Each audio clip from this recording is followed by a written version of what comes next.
हमारे शहर में। मैं हूं आपके साथ शिखा कौशिका। चलते हैं हमारी कुछ खास रिपोर्ट की तरफ। माफिया डॉन मुख्तार अंसारी की मौत, जाने 65 मामलों में कौन कौन से थे चर्चित।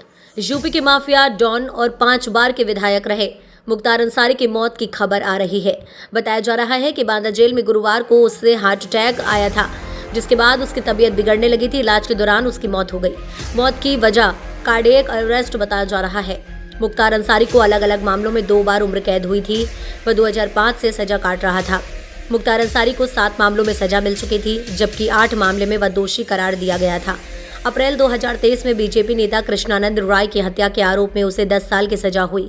13 मार्च 2024 को एक आर्म्स लाइसेंस केस में अंसारी को उम्र कैद की सजा हुई। गाजीपुर में मुख्तार अंसारी के परिवार की पहचान एक प्रतिष्ठित राजनीतिक खानदान की है। पहली बार मुख्तार ने अपराध की दुनिया में साल 1988 में कदम रखा था। 25 अक्टूबर 1988 को आजमगढ़ के ढकवा के संजय प्रकाश सिंह उर्फ मुन्ना सिंह ने मुख्तार अंसारी के खिलाफ हत्या की कोशिश का मुकदमा दर्ज कराया था। हालांकि अगस्त 2007 में इस मामले में मुख्तार दोषमुक्त हो गया था। 1920 के दशक में मुख्तार अंसारी ने अपना गैंग बना लिया। उसने कोयला खनन, रेलवे जैसे कामों में 100 करोड़ का कारोबार खड़ा कर लिया और फिर वो गुंडा, टैक्स, जबरन वसूली और अपहरण के धंधे में भी आ गया। उसका सिंडिकेट मऊ, गाजीपुर, बनारस और जौनपुर में एक्टिव था। पूर्वांचल में उस वक्त 2 बड़े गैंग थे, ब्रजेश सिंह और मुख्तार अंसारी गैंग। 1990 में गाजीपुर में तमाम सरकारी ठेकों पर ब्रजेश सिंह गैंग ने कब्जा करना शुरू कर दिया था। इस दौरान उनका मुख्तार गैंग से सामना हुआ। यहीं से ब्रजेश सिंह से दुश्मनी शुरू हो गई। ब्रजेश सिंह ने मुख्तार अंसारी के काफिले पर हमले भी कराए थे। मुख्तार अंसारी पर हत्या के प्रयास, धमकी, धोखाधड़ी और कई अन्य आपराधिक कृत्यों में कुल 65 मामले दर्ज थे। इनमें से 18 मामले हत्या के थे।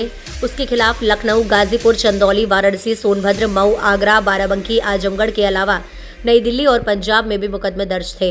अंसारी के खिलाफ 2010 में कपिल देव सिंह की हत्या और 2009 में उत्तर प्रदेश के गाजीपुर जिले में मीर हसन नामक व्यक्ति की हत्या के प्रयास मामले में आरोपी साबित हुए थे। आइए आपको बताते हैं मुख्तार अंसारी के खिलाफ चर्चित कौन कौन से केस हैं।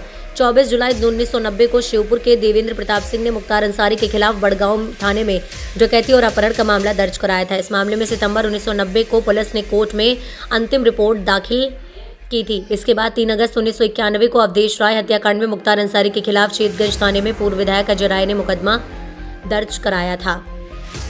23 जनवरी 1997 को अपहरण के मामले में वाराणसी के भेलूपुर थाने में मुख्तार अंसारी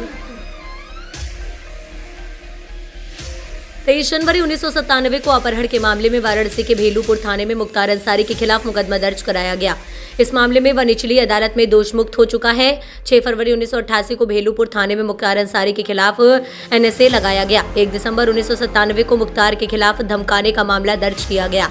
17 जनवरी 1999 को भेलूपुर थाने में मुख्तार के खिलाफ धमकाने और जान से मारने की धमकी देने का मामला दर्ज किया गया है। 20 जुलाई 2022 को कैंट थाने में आपराधिक साजिश समेत अन्य आरोपों में मामला दर्ज किया गया है। मुख्तार अंसारी की मऊ में कुछ लोगों के बीच रॉबिन हुड की इमेज थी।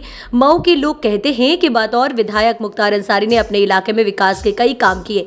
सड़कों की मरम्मत कराई, स्कूल बनवाए, अस्पताल खोले, बिजली पानी का इंतजाम किया, गरीबों की मदद की। बताया जाता है कि विधायक रहते हुए मुख्तार अंसारी अपने क्षेत्र में विधायक निधि से 20 गुना ज्यादा पैसा खर्च करता था। 2004 की है, जनवरी की है, आज से 20 साल पहले की है। और मुख्तार अंसारी का जो भय का साम्राज्य था वो चरम पे था। और सरकार द्वारा जब समर्थन ऐसे माफियाओं को हो जाए तो आप समझ सकते हैं। मैंने अभी आपसे कहा कि वो खुली जीप में मऊ दंगों में घूमता था, जहाँ कर्फ्यू लगा है। किसी की हिम्मत नहीं हुई उसके प्रति कुछ बोल दे, कार्रवाई की तो छोड़ दीजिए। और उस समय मैंने लाइट मशीन गन रिकवर की। आज तक उत्तर प्रदेश में केवल एक ही रिकवरी है, न उसके पहले कभी हुई, न 20 साल हो गया अब तक हुई है। और उस पर पोटा भी लगाया, क्योंकि पोटा एग्जिस्ट करता था। तो मैंने स्टैंड लिया उसके प्रति कि नहीं, ये गलत है और ये इसको जेल जाना होगा। लेकिन मुलायम सिंह की सरकार तत्कालीन अल्पमत की सरकार थी, किसी भी कीमत पे इसको बचाना चाहते थे। और उन्होंने अंत में हम लोग पर प्रेशर बनाया, अधिकारियों पर प्रेशर बनाया।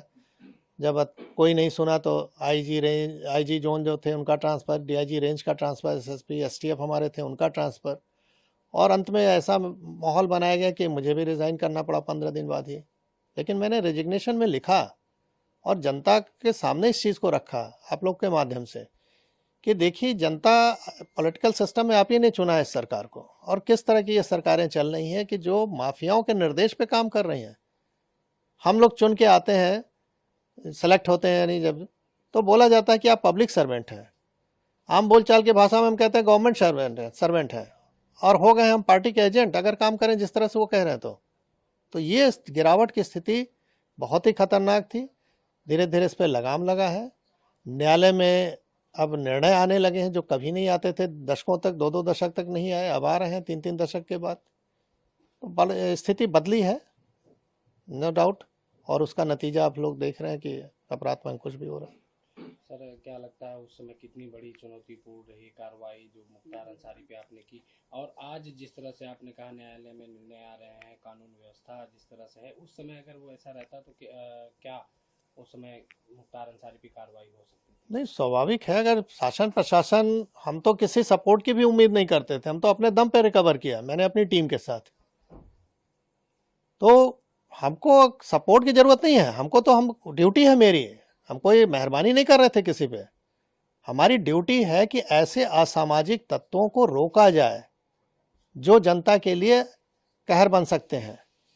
तो मैं तो अपनी ड्यूटी कर रहा था। अगर मुझे ये ड्यूटी केवल करने दिया जाता, मुझे सपोर्ट की कोई ज़रूरत नहीं। सपोर्ट तो सिस्टम बना हुआ है गवर्नमेंट के कि हमको फोर्स दे रखा है, हमको आर्म्स एम्युनिशन दे रखा है।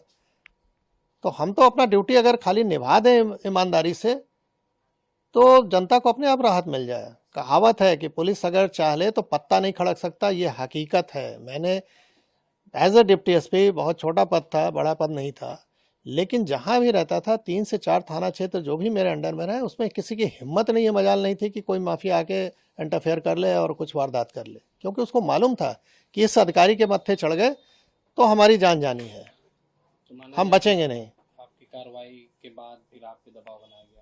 वही कि दबाव नहीं बनाया गया होता तो मैं इतनी अच्छी नौकरी क्यों छोड़ता भाई।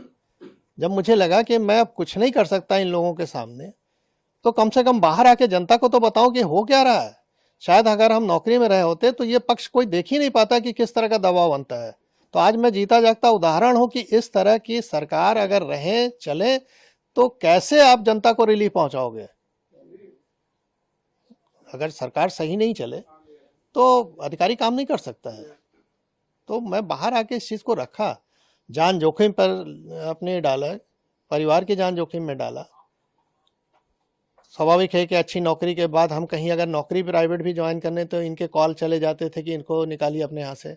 किराए का मकान नहीं मिलता था, रात में सामान कहीं लेके रख दिया तो सवेरे वहाँ से खाली करना पड़ता था। तो ये सब चीज़ें देखी, लेकिन अब उस पर ज़्यादा नहीं बोलना है। हाँ, ये है कि जो जैसा करता है वैसा उसको भोगना पड़ता है। ऊपर वाले के यहाँ देर है अंधेर नहीं है। 20 साल का समय लगा, लेकिन वो अपनी मौत मरा। जो डर दूसरों पे कायम किया था वो डर उस पर हावी हो गया और अंत में हार्ट अटैक से उसकी मृत्यु हुई। हमारे चैनल को लाइक, सब्सक्राइब और शेयर करना मत भूलिए। ऐसी ही खबरों के लिए बने रहे मेरे साथ। नमस्कार।